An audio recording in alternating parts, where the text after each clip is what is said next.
Pour quelles raisons le mémoire sur le droit de la commande publique responsable peut-il être un levier d'accessibilité à l'emploi au poste de juriste? Plusieurs réponses sont possibles et nous allons en aborder quelques-unes en montrant que le sujet de mémoire sur la commande publique responsable peut être fait par une personne en droit privé ou en droit public. Et je m'explique pourquoi.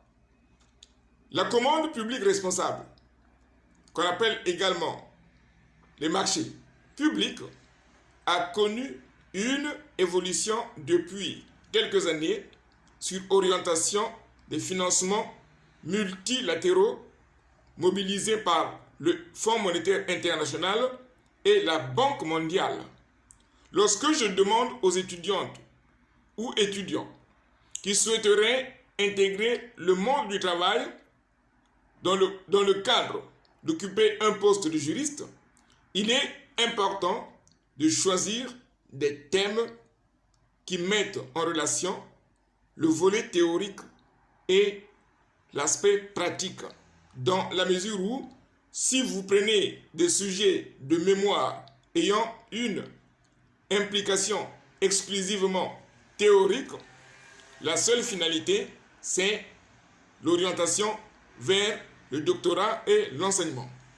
Mais si votre projet professionnel n'est pas l'enseignement dans le milieu universitaire, et si vous souhaiterez éventuellement travailler dans une entreprise pour y demeurer de façon stable au poste de juriste, il faut faire un choix et mobiliser des moyens. Parmi les moyens mobilisables, je suggère à mes étudiantes et étudiants de prendre le mémoire comme une action opérationnelle de nature à vous ouvrir les portes vers des entreprises. Comment un sujet de mémoire sur la commande publique responsable peut devenir une action d'accessibilité à l'emploi, aussi bien pour ceux qui sont en fin de cycle que pour le public en recherche d'une entreprise en alternance. La commande publique responsable, c'est quoi? Il y a deux mots. Il y a la commande publique et responsable. Ici, la commande publique responsable nous renvoie au droit des marchés publics qui intègre dans son champ le concept du développement durable. Le développement durable n'est pas étudié en faculté de droit, mais plutôt en sciences économiques et sociales. Alors, qu'est-ce que le développement durable?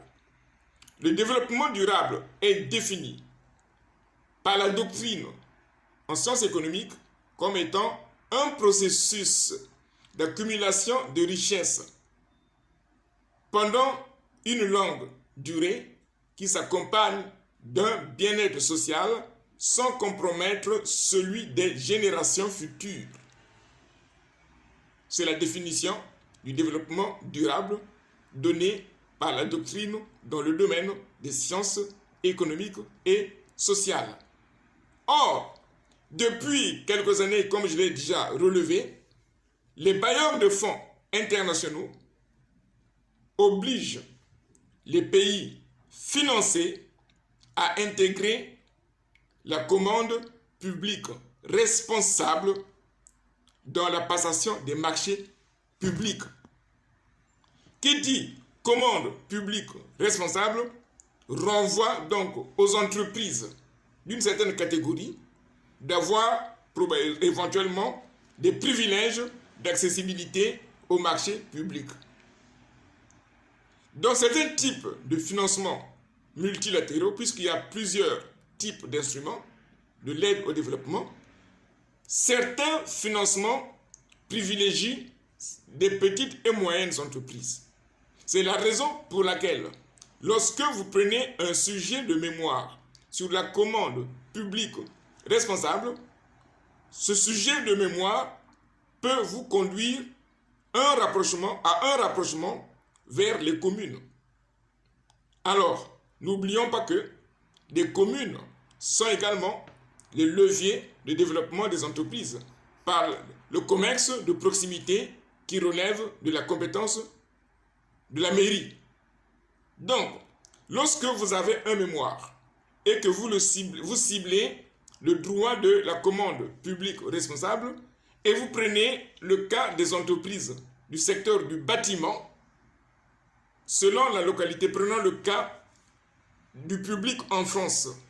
Si vous prenez ce mémoire, alors, dans l'articulation de votre mémoire et de votre problématique, si vous prenez le volet bâtiment, forcément, en demandant à faire un stage pratique dans certaines entreprises, il y a de fortes probabilités que votre mémoire devienne un levier d'accessibilité à l'emploi parce que, à partir de votre mémoire, vous avez la possibilité d'enrichir une entreprise.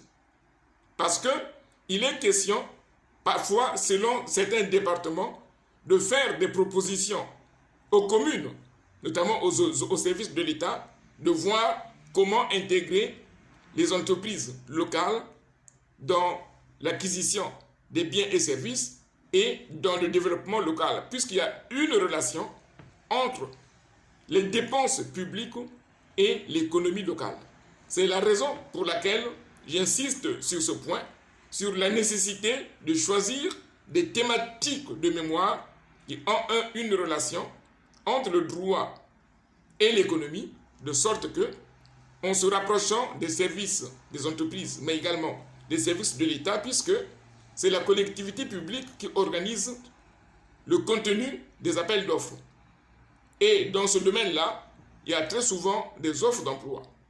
Alors, lorsque vous êtes en situation de rédaction de mémoire et que vous travaillez sur ce type de thématique, il y a de fortes probabilités d'avoir à intéresser des entreprises et même d'intéresser certains financements multilatéraux qui sont mobilisés dans certains départements par des institutions sans passer par l'État.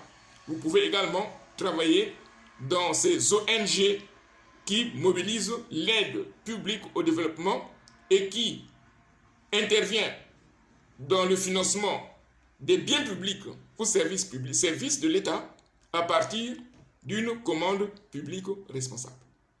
Donc voilà pourquoi, si vous êtes intéressé par ces thématiques et si vous souhaiteriez éventuellement utiliser votre mémoire comme un levier d'accessibilité à l'emploi ou pour trouver une entreprise en alternance, n'hésitez pas à poser vos questions dans les commentaires.